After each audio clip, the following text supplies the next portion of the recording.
rangkuman podcast Raditya Dika, Orang Tua Sigap, Anak Sehat. Hari ini seru banget, kita kedatangan, teman lama nih, ada Musdalifah. Halo, hai guys. Ada Bu Rita, ada Pak Ardi. Halo. Kalau Musdalifah ini seorang stand up komedian, seorang ibu juga. Iya.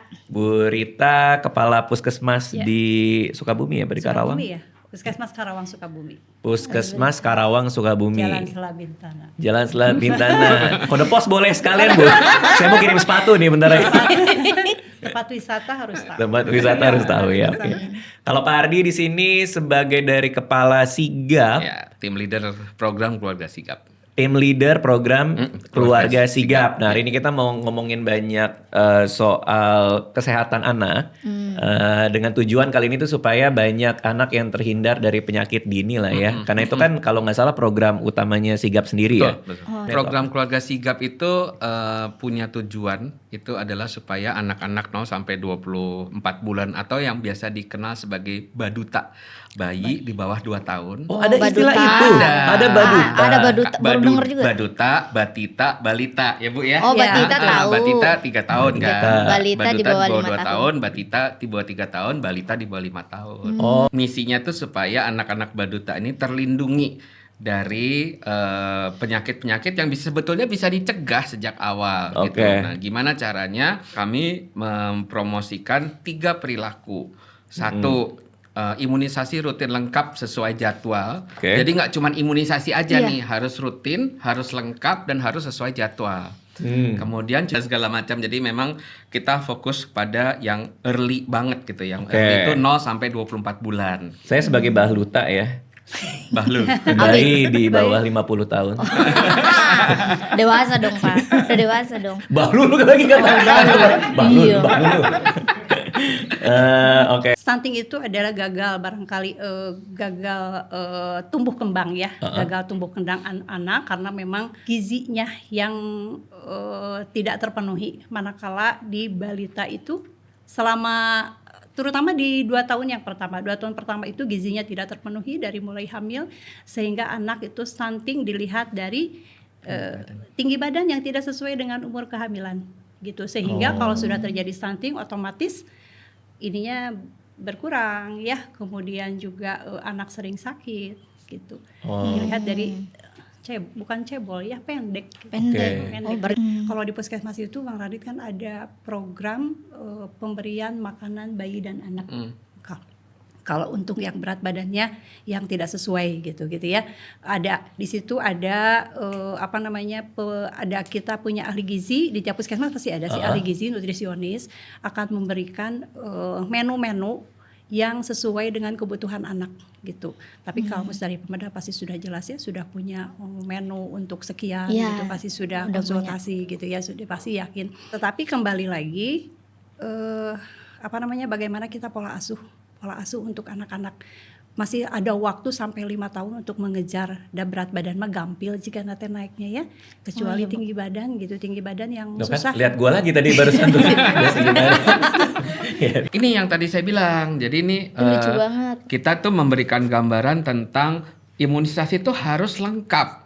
Kalau nggak lengkap, nih, satu masuklah nih kuman penyakit. Oh, kalau itu satu nggak lengkap masuk ya, bisa masuk. Apalagi 2 gitu kan, misalnya gitu, makin banyak. Gitu. Karena 1 tambah 1 2, 2 Iya, tambah 2 dan 11 kali 11 adalah 121 gitu ya. 12 kali 12 atau 4. Ibu kota Indonesia.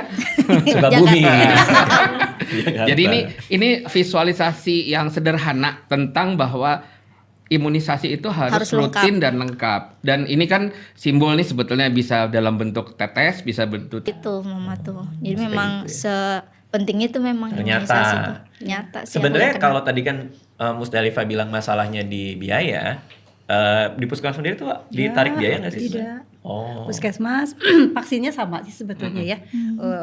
Vaksin sama, puskesmas, posyandu itu sudah tidak berbayar gitu, nggak ditarik. Oke. Oh, nggak Mungkin ditarik. zaman dulu Zaman- Mas. Aku ngerti nih kenapa anak harus diimunisasi gitu. Tapi pada saat masuk ke rumah, kan pengambil keputusan akhir kalau di wilayah pedesaan itu ayah. Ayah. Oh. Nah, karena ayah itu tidak punya pengetahuan yang sama dengan ibunya, kemudian dia lihat nih anak tetangga, kemarin dia itu habis diimunisasi sakit loh. Dan ini ngeliatnya sakit gitu kan, panas.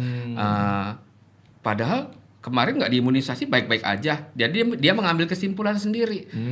Imunisasi membuat anak menderita gitu. Atau anak rewel, saya nggak bisa tidur. Nanti kalau anaknya rewel saya nggak bisa tidur, besok saya nggak bisa kerja. Gitu. Akhirnya diputuskan nggak usah. Nah inilah kenapa di Sigap ini kita mencoba untuk ngerangkul orang tuanya. Jadi nggak cuman ibu, itu anak gitu. Jadi ada kayak Amazing Race gitu, dikasih paspor, nanti dia ke pos 1 tentang imunisasi. Terus nanti ada kuisnya, selesai kuis ke pos 2 cuci tangan, terus sampai selesai kumpulin dapat medali. Gitu doang gitu. Tapi itu efektif tuh ya. Lumayan Dan efektif. kenapa di CFD tuh karena pas ayah kalau dalam tujuan Sigap sendiri itu membantu lebih dari 1 juta anak terhindar dari risiko penyakit dini. Betul. Jadi langsung dipotong dari bawah tuh supaya nggak kenapa-napa di masa tua gitu ya. Disiapin deh dari 0 sampai 24 bulan itulah istilahnya disiapin supaya tumbuh kembangnya optimal gitu loh. Jadi jarang sakit lah gitu. Harapannya begitu. Nah, Sigap itu sendiri berarti Kayaknya semoga sih udah lengkap gitu. Terus soal ASI yang selama 6 bulan itu harus dikasih. Nah saya waktu itu cuma ngasih 3 bulan. Karena memang Devan itu setelah dikasih ASI BB-nya itu tidak naik sama sekali karena dia masih 1 kiloan gitu. Sedangkan aku dikasih PR sama dokternya harus sampai 2 kilo di umur 2 bulanan gitu kan. Jadi saya kasih susu yang tinggi kalori. Susu tapi formula. Itu ngobrol dengan sama dokter kan? Iya sudah setelah ngobrol gitu. Ya boleh dikasih tapi salahnya saya tidak selingin dengan ASI. Kata dokternya harus tetap diselingin dengan ASI. Cuman aku kayak tiba-tiba tidak kayak udah formula aja biar gemuk kali ya? Biar gemuk badannya. Biar gemuk. Tapi setelah udah setelah baduta ini giginya keropos banyak banget gitu loh, Dok. Jadi karena ngerasa gula ya. Ngerasa bersalah di situ juga. Sama cemilannya juga mau aku Macam lah kalau di Bu, aku kalau misalnya ngasih kan si Devan itu sampai sekarang tuh dia GTM Bang Radit. Oh masih berarti? Wah masih sangat susah untuk makan gitu. Makanya kalau aku kasih dia makan harus keliling. Kita harus lihat truk, harus lihat bis.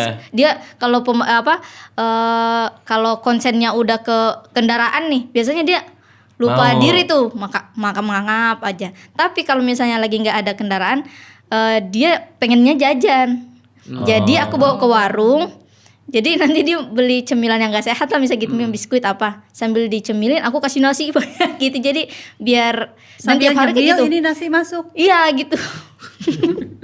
Jadi karena ini kalau nasi kemana? Kalau yang ngebantu sih dulu itu makan bareng sih. Ya jadi itu betul. Aku sama Nisa makan, anak-anak juga makan, nah itu ngebantu ya, sih. Betul. Karena mereka kan ngerasa kayak orang waktunya makan memang waktunya nih, memang waktunya gitu. Jadi kayak ada ritualnya gitu sih. Si Devan memang suka kalau aku lagi makan justru dia mau ambil tuh makanan aku.